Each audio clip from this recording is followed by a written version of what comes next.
Hello, I'm Kate with Kate's Paper Creations. I'm a Stampin' Up! Demonstrator in Washington State, and welcome to my weekly Blast from the Past video where I bring in a discontinued or carried over stamp set and try to give it some new life with current products from Stampin' Up!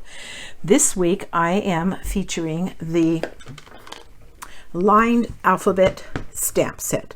So this stamp set comes with lowercase alphabet letters, and there are a few punctuation marks and that in it as well. So that's what we're going to be using today, and I used it to make these two cards. This one I'm just going to tell you about. It is a standard A2 greeting card, 5.5 by 4 1/4. You cut the original piece of Whisper White thick, 5.5 by 8.5, score it at 4 1/4, and make a side fold card. The first layer you see on here is, let me see, get the In Good Taste, get the name right, In Good Taste Designer Series paper. It's cut 4 by 5 1/4 and just attached to the front with Stampin' Seal or your preferable adhesive. Then this banner piece is Flirty Flamingo, and it is cut 1 3/4 by 4, and then I just cut up the center and then cut in and made the V in that, and that is also attached flat with regular adhesive. Then I cut a piece of Blackberry Bliss, and it is 3.5 inches square, and then I used the layering squares dies that have the scalloped squares in them, and this square was a 3-inch square, and so I put it onto a piece of 3.5 inch square Blackberry Bliss and cut it out. Then the white layer is the next square down, and it is actually 2 7/8 inches, and so I cut this piece 3 inches to start with and then used the die to cut it out with the cut and emboss machine from Stampin' Up! I layered the white onto the Blackberry Bliss flat with regular adhesive. Then I stamped the letters with Blackberry Bliss for the outline, and they're blank in the middle when you stamp them, as you'll see on the next card. And then I colored these with light and dark Flirty Flamingo blends pens. And then I attached the entire sentiment with dimensionals.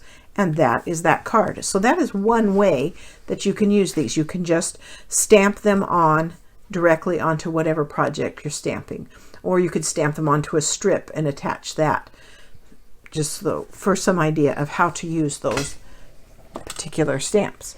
Then this one is the one we're going to actually make today, and this is a note card size. Now Stampin' Up! Sells the 3.5 by 5 note card and envelopes in Whisper White, so you can purchase those, or if you don't have those, you can cut your own by just cutting a 5 by 7 piece of Whisper White thick and scoring it at 3.5, and then burnishing it and folding it, and that will make you a 3.5 by 5 note card like what we're going to make here. Then the first layer is Blackberry Bliss. I'm just in love with this color. It's just such a beautiful, rich color. This is Blackberry Bliss. It was cut 3 by 4.5, and then I embossed it with this embossing die right here.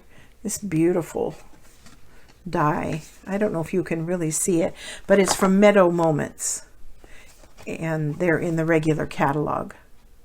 And it makes a beautiful, get that out of the way, a beautiful embossed design for the background. Hold that up and maybe you can see it just a little bit better.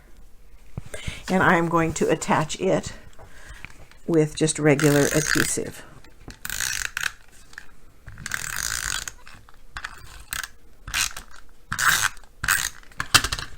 And it's going to leave a border all the way around, about 1/4 inch all the way around, just like that. Then I'm going to take a piece of Whisper White, and I'm going to stamp those letters with Blackberry Bliss, and what I did, it's not critical, but what I did is I went and got me one of these T-squares. I could only find them in 12 inches, but 12 inches was kind of ungainly to work with. So I cut mine off at 6 because that's typically all I need for cards. And it comes in really handy for drawing a straight line or laying something down straight. And the reason I'm going to use this is because I want my lettering to fall correctly. And so I just use that as a straight line to stamp against.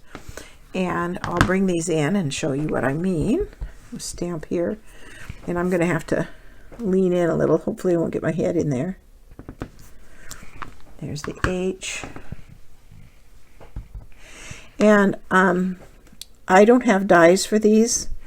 Got a little bit below the line, but not critical. We're going to cut these out. So this isn't critical, but I wanted to have, because I am going to stamp over this, I wanted these to somewhat line up with the G. I didn't want the G to be way up above everything else. And there's the S.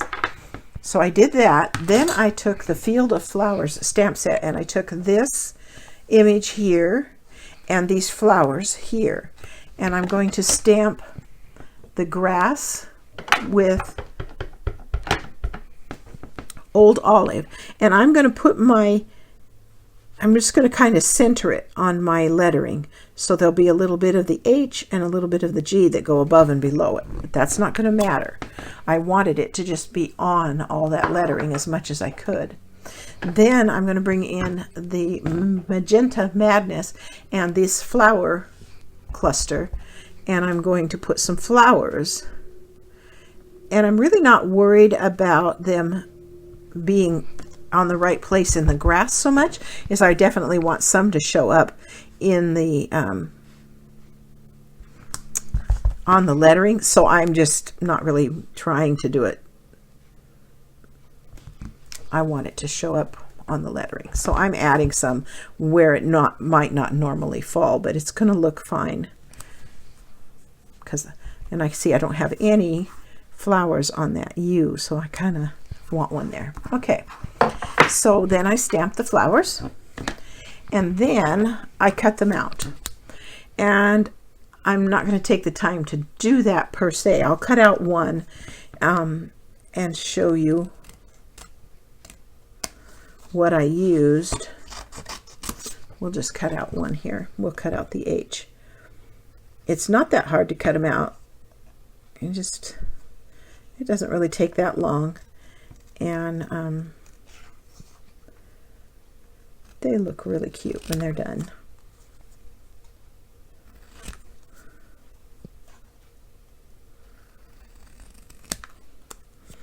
And I got to cut the little middle out here.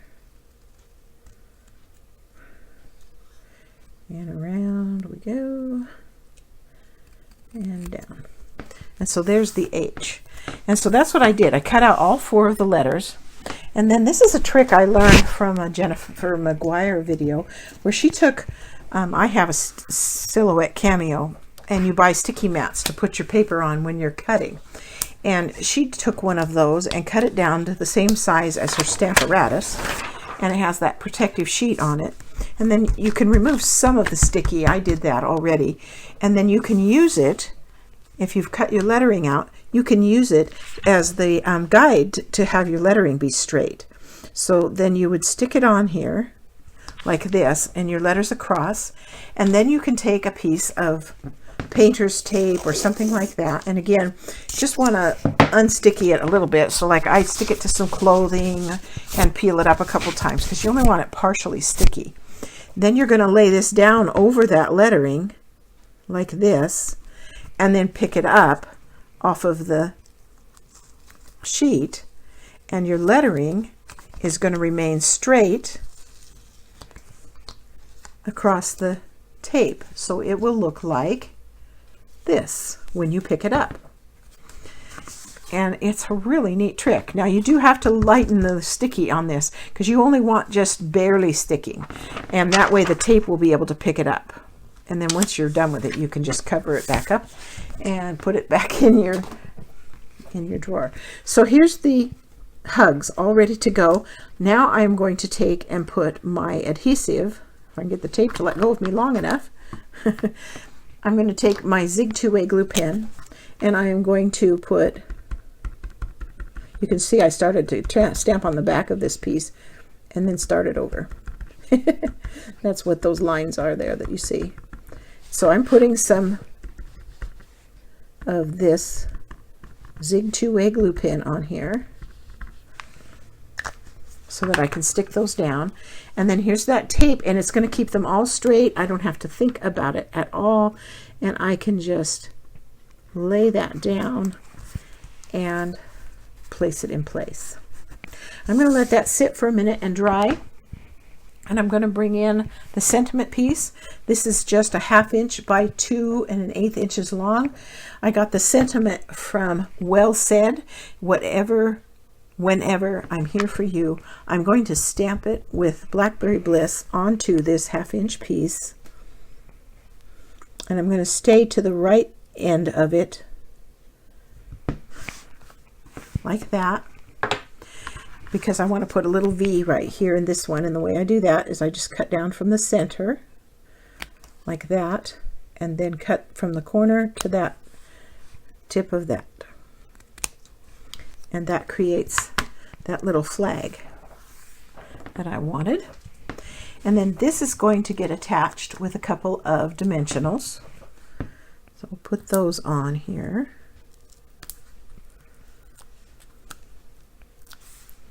So we've got that ready to go. And let's see, let's hope this is dried enough that I can get this tape to let go. Let's see if we can.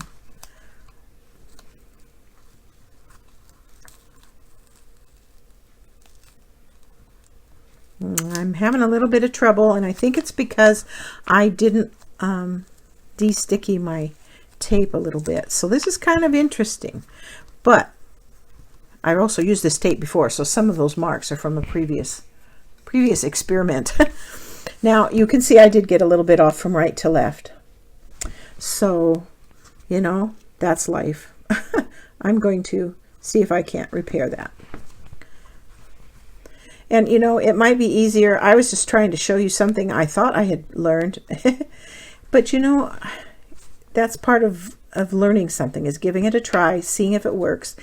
And frankly, I'm just not real sure I want to keep messing with it.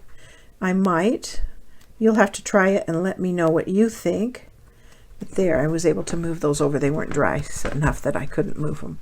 So there's my hugs. And then here's this, and I'm just going to line it up above there and put it on.